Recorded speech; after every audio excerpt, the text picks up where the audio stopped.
President tonight announcing that he has chosen Brett Kavanaugh to fill the vacancy created on the Supreme Court by the retirement of Justice Anthony Kennedy. We saw short remarks from the president there and somewhat longer remarks from Judge Kavanaugh himself. Judge Kavanaugh, you should know, has been on the D.C. Circuit Court of Appeals for a dozen years. That court has a remarkable record of feeding judges to the Supreme Court. From the current court, John Roberts, Ruth Bader Ginsburg, and Clarence Thomas, they're all on the Supreme Court now. They all served on the D.C. Circuit Court before being elevated to the Supremes.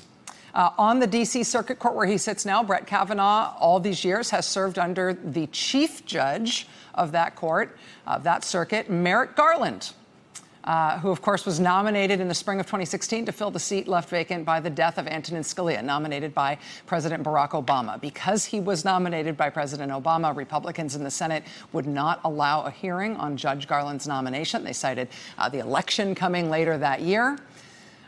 Close observers will note there is also an election coming later this year, but nobody knows if Democrats will be able to apply the same standard this time to wait on hearings on Brett Kavanaugh until after the election, the way the Republicans applied that standard last time. Democrats will apparently try for that, but they're not in power, and we don't know if they'll be able to pull it off. We're going to be talking about that over the course of this hour. We also, I think, shouldn't lose sight of what a remarkable thing this is that has just happened tonight. President Trump, after less than 18 months in office, not yet halfway through one term as president, is already making his second nomination to the court. There's only 9 people on the court. This nomination comes at a time when that choice is fraught and consequential in ways that have never applied to any other U.S. president ever. And just consider for a second the snapshot here. The president's first national security advisor has pled guilty to a felony charge. He's going to appear in person in federal court tomorrow because a federal judge is about to hold a hearing on the start of his sentencing process. The president's campaign chairman is now 3.5 weeks into solitary confinement in a federal jail while he awaits the start of 2 federal trials on multiple felony counts. The president's longtime personal lawyer has just secured the legal services of one of President Clinton's lawyers from his impeachment fight in the 90s, while federal prosecutors mull criminal charges against him. And while he is widely reported to be considering cooperating with those prosecutors in a potential plea deal. If the president ends up himself in the crosshairs of the ongoing special counsel's investigation, any number of the elements of his defense may end up before the U.S. Supreme Court, and therefore potentially before the nominee he has named tonight. Can the president be subpoenaed to testify before a grand jury? Can a president be criminally indicted? Can the president pardon himself? Can the president pardon others if the goal of those pardons is to weaken the case against himself or his family? Can individual states bring prosecutions against people the president has pardoned if he pardons them for those reasons? I mean, all of those questions are considered more or less to be unsettled as matters of American law, which means if and when push comes to shove between the special counsel's investigation and this president, tonight's announcement of this nominee to fill the seat of retiring Justice Anthony Kennedy, this nomination will be both critical to the future of law and policy in this country, but it will also be critical to the president's personal fate in a way we have never seen before. And that is not a normal thing you worry about with most Supreme Court nominations, but that is now a very, very live consideration for the announced nomination just moments ago of Brett Kavanaugh to the United States Supreme Court. Joining us now is U.S. Senator Cory Booker, who serves on the Judiciary Committee. Senator Booker, thank you for being with us tonight. I know this is an incredibly important evening. Appreciate you having some time for us. Thank you, Rachel. Thanks for having me on. What's your reaction to the president's nomination of Brett Kavanaugh? I'm a little sort of stunned at the way this has all played out. If you look at the entire list of 20 or so people that he had on, the one person the president could find on that list that would be most assured to rule in his favor should many of the things you're describing come before the Supreme Court is this judge. He picked the one guy who has specifically written that a president, in fact, should not be the subject of a criminal investigation, which the president is right now. So this seems to be, of all the people, the most self-serving person he could choose in order to protect himself from this criminal investigation. CNN reported earlier this evening that factor about Judge Kavanaugh, his writings on whether a president can be indicted, about a president's potential susceptibility to obstruction of justice charges, that those writings by Judge Kavanaugh were overtly considered and reviewed by the White House team that was advising the president on making this pick. If that's true, if it turns out that the president chose Judge Kavanaugh for this nomination, in part on the basis of what he said about whether President Trump conceivably could be indicted, would that itself be a factor for confirmation here? Would that be disqualifying in your mind? Well, first of all, I have no doubt that this president, who seems to be very concerned about himself, didn't see that as a shining pearl within the picks that he had and the criteria that he looked at.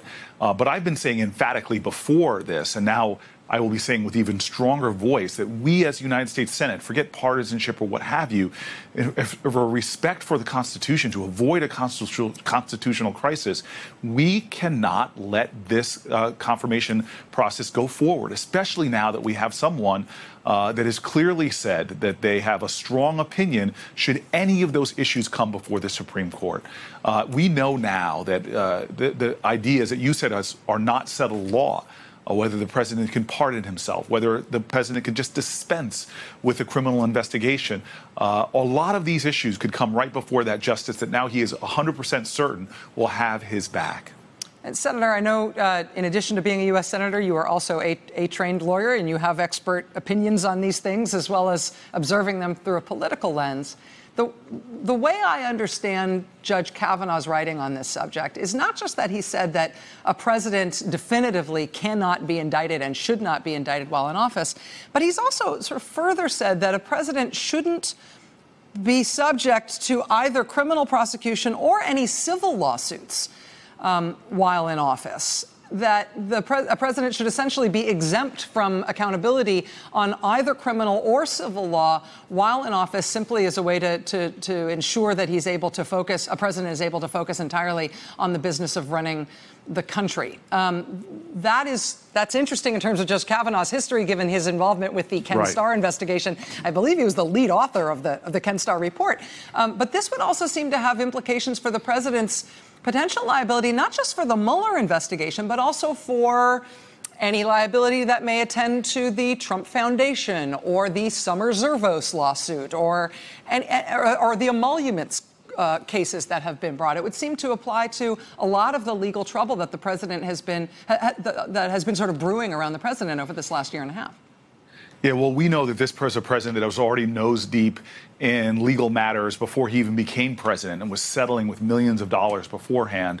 But now he has a lot of other legal trouble. And the challenges that this president could have caused for himself, now he's got that insurance policy. He's got this get out of jail free card, if you will.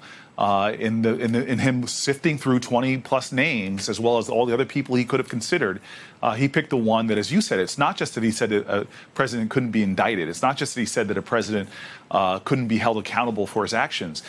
This is somebody that goes as far as to say that even an investigation, even him being in the midst of a larger investigation, that this could distract a president from his other urgent work. And yeah, you're right, Rachel, it is a choice piece of irony that this was a person that is very much a political actor before he was a jurist that was a part of the Starr investigation himself. So I'm deeply troubled by this. Before you even get to the issues that concern me as an American citizen, that this is a person that's going to roll back so many of the freedoms and liberties that Americans have gained for themselves over the 50 years, whether it's a woman's right to make her own medical decision, whether it's voting rights, whether it's the right for workers to organize, whether it's the right for individuals to have the rights of citizenship, like voting rights.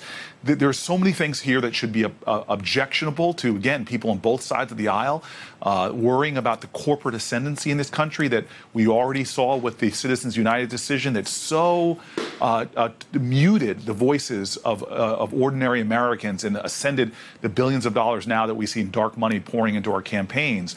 But this trend now with the shifting imbalance of the court, that should be enough to cause outrage and to give me a sense of conviction. But I am really stunned, having watched what's happened over the last 6 months with a legitimate investigation of a nation that has been attacked by the Russians, of which, as you said, there has been 70-plus charges, 20-plus individuals and companies that have been subject to those charges, 5 guilty pleas, 1 sentence, people all swirling around this president. We have a bipartisan group within the Intelligence Committee, on the Senate side at least, saying that the Russians indeed did attack us. All of this is going on right now, and it's almost like I'm watching a bad movie that now a president of the United States has got sort of indemnified himself by picking the one person he knew would have his back, and one person that would give him shield from anything that might come at him, even though we now see that numerous people around his campaign and his administration are under investigation right now. Senator Cory Booker of the great state of New Jersey, thank you for being with us tonight, sir, on this big, important night. Thanks for being here. Thank you for having me, Rachel. Hey there, I'm Chris Hayes from MSNBC. Thanks for watching MSNBC on YouTube. If you want to keep up to date with the videos we're putting out, you can click subscribe just below me, or click over on this list to see lots of other great videos.